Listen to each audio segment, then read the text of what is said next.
Good morning. I'm really happy to be here.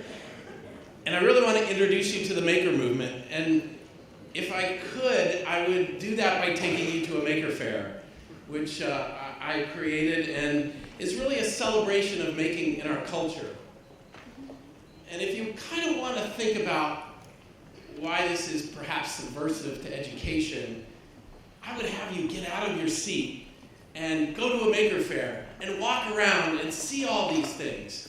I would say to children, come, follow me, come and see all these things and experience them for yourself. And these are all creations. These are all things that people just like you have made. A giant robot made out of scrap metal that shoots fire next to a 3D printed robot that talks to you and interacts, and maybe a cardboard robot while we're at it. And then a woman who's not only created her own craft business, but she's created a truck, a food truck for craft, if you will, to bring it and exhibit it at events. I would show you art that you interact with and touch, and it changes color and in the lighting. I would show you DJs that interact with Tesla coils. I would show you a duct tape rat robot. I'd show you a fashion show where people are making dress using LEDs and interactions, reinventing the hoop skirt. And what you might be surprised is these are 3D printed prosthetics as fashion statements, worn by the differently abled. I would show you a giraffe, and you could pet it and interact with it. I don't know what this is, but you would have to put it on your head and take a picture of you and put it on Instagram. I would show you people who've taken t-shirts and remixed them and created a fashion statement of their own. I would show you hands, or I would show you to watch hands, or use your own hands to touch things, interact with things, and pick them up. I would show you things that are inflated and fly in the air or stand up in the room that you can press on. I'd show you things that are handmade. And this is a kind of scene from Maker Faire where, well, after you've walked around enough and interacted with all those things, you need to sit down and just chill. But, you know, you're surrounded by cupcakes. Those are electric cupcakes. They move around. You're surrounded by a sculpture made out of locks, and he's dragging a key behind him. You would find artists working with technology to create music in different ways. You'd find an old-fashioned marching band, but a little bit hipper. You'd find Megabot, which on the left is shoots a giant paintball, but it's a big robot built out of scrap parts. You'd find kids popping up out of exhibits. This is a man who not only wanted to do 3D printing, but he wanted to use Nutella as his material. And if you wanted to listen to music at Maker Faire, you probably need to get on a bike and pedal a bike to give us the power for the amplifiers on the stage. So a pedal-powered stage. You could bring bicycles and race them. You could bring old toy cars and soup them up and race them at Maker Faire. This is a Rubens tube. When you play the organ, flames go up in the air. And what would be Maker Faire without a rhinoceros? And a lot of this is interacting with things that people have made. Here's a young boy and a robot. And here's an older man and a parrot robot. And this is a robot and a giraffe interacting. Something as simple as screen printing, though, you will see at Maker Faire. And you will see an astronaut walking around. You'll see spider robots and be able to touch them and interact with them. You'll see bicycles, or maybe two bicycles married together. This is a steam-powered printing press. And a steampunk robot puppet and its maker. And I just love the look on this young girl's face. This is an area called Swap Rama Rama, where you take old clothes and you mix them up and make new things. But she's clearly interested in what is going on there. 3D printed vases. And At Maker Faire this year, Google gave out glasses, safety glasses, not Google glasses. And this young boy was trying them on. And then, these are little knitted eyeballs that someone put up in a tree, and I just thought they were wonderful. And someone said to me, do you know, adults don't see those eyes. They walk right by. Kids are the ones that see them because they're looking up. They would look in trees and expect to see something. Geodesic domes doing an activity with straws. And then a young boy having his experience on a keyboard and synthesizer. So these are the kinds of things you see at Maker Faire. And they're all brought together. I think of Maker Faire as something we co-create with the makers. I don't say, I want to see this, or I need that. People bring the things that they already make and share with them.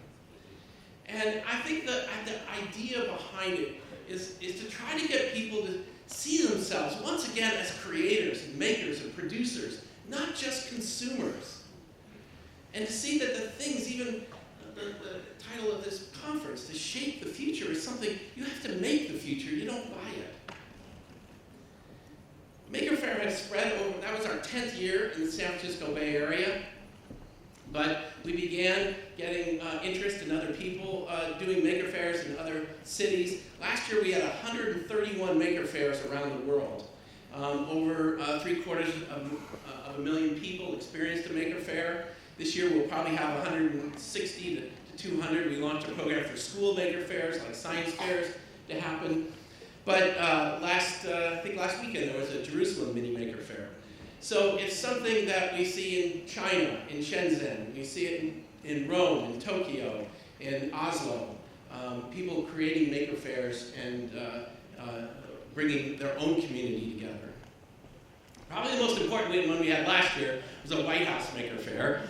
And no, we didn't get to hang the sign in the White House, but someone in our community did it for us. But we brought the giraffe and other makers to the White House, and President got to do something he doesn't get to do every day, which is have fun. Maker Faire grew out of a magazine I started about 11 years ago called Make, and I was really kind of just moving in a contrary direction to what I thought where the technology industry was going. I had this idea that maybe we have magazines for cooking and gardening and woodworking, and I wondered, could we create a technology projects magazine to almost make using technology more like cooking, like starting with components or ingredients and having processes to transform those ingredients into something that we like, something that reflects our own taste and our own judgment.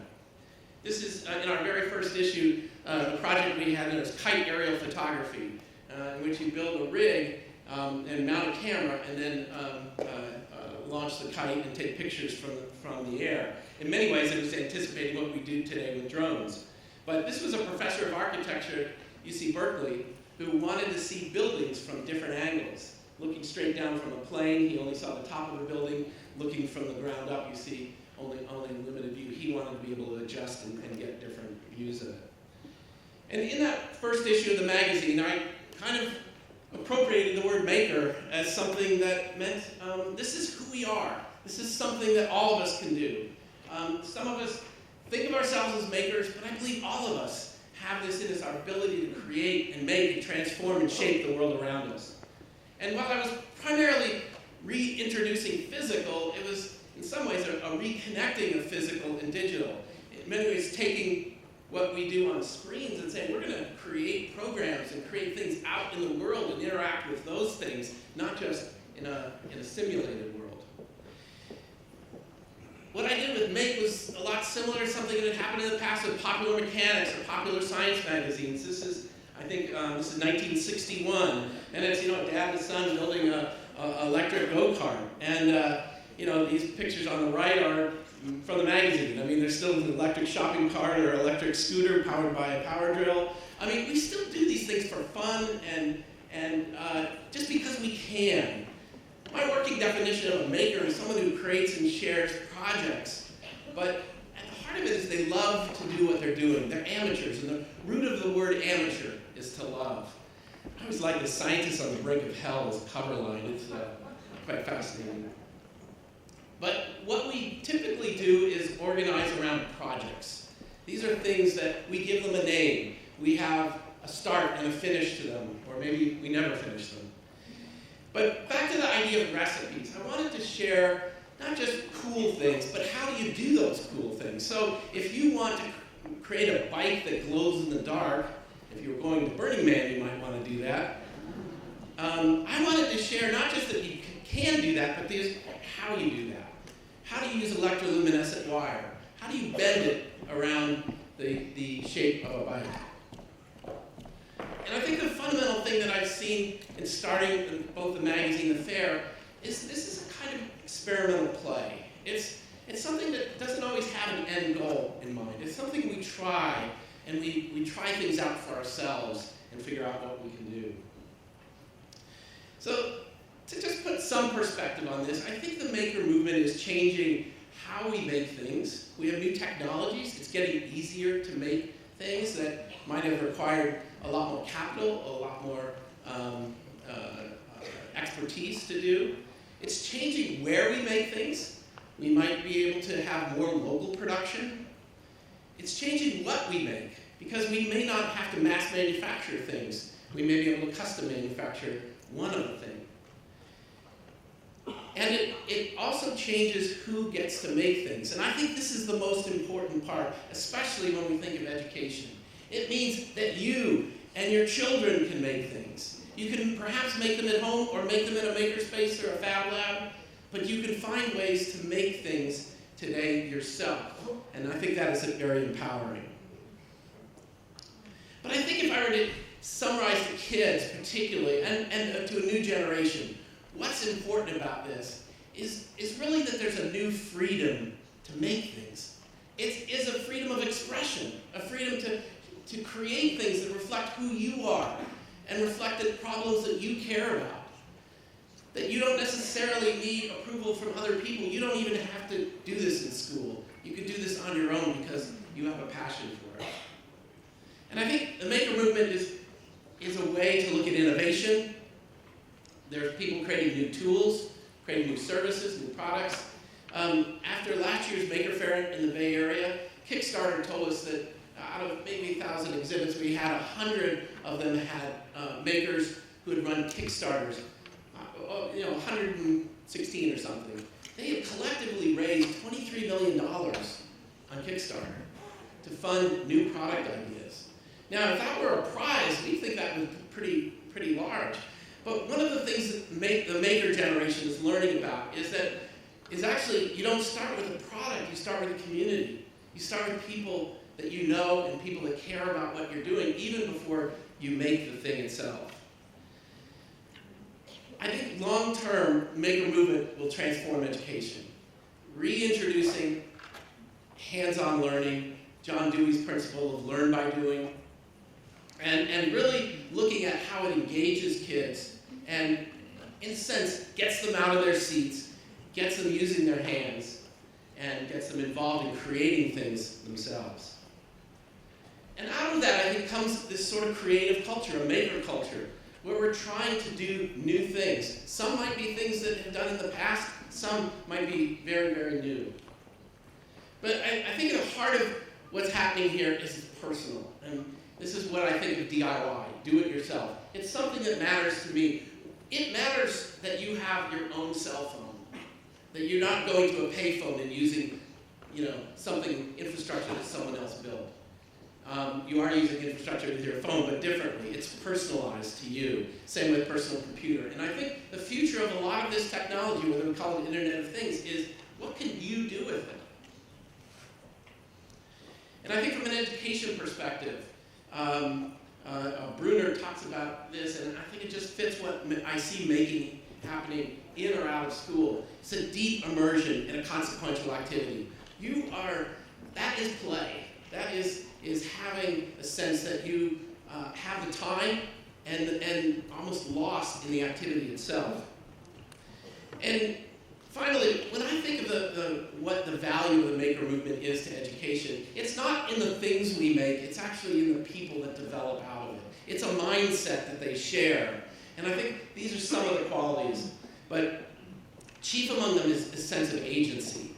that this is mine. This is something that I get to do. And I take the initiative. I'm the one pushing it forward. It's interdisciplinary. It crosses fields instead of staying in the silo. It's interaction with the physical and the tangible, a sense of playfulness, which I mentioned. And perhaps something that I think really is kind of new and driven by the internet is the sharing and participating in communities of interest. You can find people who know what, have knowledge in an area that you care about. They don't have to live near you. You can connect to those people, you can participate. And I think the maker mindset also just leads us to believe that we can change things. We can modify things, we can customize things. And that, I think, is a root of more profound changes. But it starts in something that is almost personal and selfish in one way. But I think it leads beyond that. And I think the movement as a whole leads to these kinds of shifts. An emphasis on the informal learning over formal learning. Instead of curriculum and here's what you need to know, it is more how do we learn? And how do we learn when we're kind of free to do that? A grounding in the real world over simulated. Experience over content. So in many ways, what I think of the traditional education system is a content delivery system. How do we use it to create an experience, a shared experience with other young people? Often, as one of our speakers said, with them leading the way and the teacher really is a facilitator. Collaboration over competition. Maker Faire is about the exhibition. We don't have a winner in Maker Faire. We have everybody participating. And finally, this idea that I've mentioned already, creation over consumption. Of valuing this. These are value shifts in our culture. And behind it, I think, is this drive, at least it's my own, and I hope it's shared by others, that it's everybody can do this. It's not just some geeks. It's not just a few people who grew up. And I don't care whether you do digital or physical, but every one of us can do something here. I don't care whether you cook or knit or do 3D printing or any number of things. We're all makers. And I think part of our commitment should be, particularly in education, is to cultivate makers, to help them grow and develop, give them opportunities, to rediscover, learn by doing, explore this freedom that they have to make, and to celebrate in our culture making and makers. So thank you very much. I'd love for you to join us. Join the maker movement and change the world.